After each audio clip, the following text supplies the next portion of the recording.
হামের সংক্রমণে বিপর্যস্ত বাংলাদেশ। গত ২ মাসে এ পর্যন্ত হাম ও হামের উপসর্গে অন্তত ৩৫০ শিশুর মৃত্যু হয়েছে।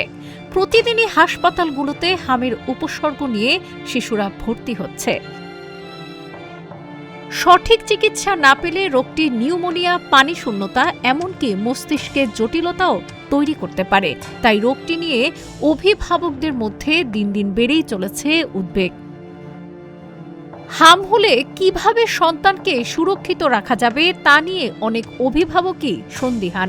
এছাড়া রোগটি নিয়ে প্রচলিত আছে নানা কুসংস্কার। এজন্য শিশুদের হাম থেকে সুরক্ষা দিতে অভিভাবকদের সচেতনতাকে গুরুত্বপূর্ণ ভাবছেন বিশেষজ্ঞরা।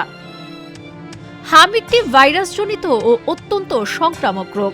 আক্রান্ত ব্যক্তির থেকে এটি ছড়াতে পারে। তাই পরিবারের কেউ আক্রান্ত হলে বা উপসর্গ দেখা দিলে তাকে আলাদা রাখতে হবে। বিশেষ করে শিশুদেরকে আক্রান্ত ব্যক্তির সংস্পর্শে আসতে দেওয়া যাবে না।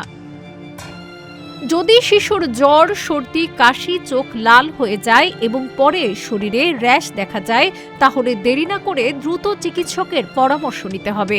আক্রান্ত শিশুকে পর্যাপ্ত বিশ্রাম ও পুষ্টিকর খাবার নিশ্চিত করতে হবে। বেশি বেশি পানি, স্যুপ, ডাবের পানি বা তরল খাবার খাওয়াতে হবে।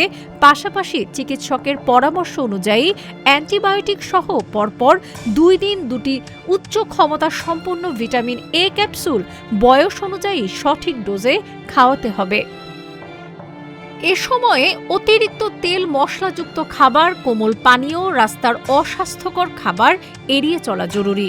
হামে আক্রান্ত রোগীকে নিয়মিত গোসল করাতে হবে আর একটু পরপর ভেজা তোয়ালে বা নরম কাপড় দিয়ে শরীর মুছিয়ে দিতে হবে।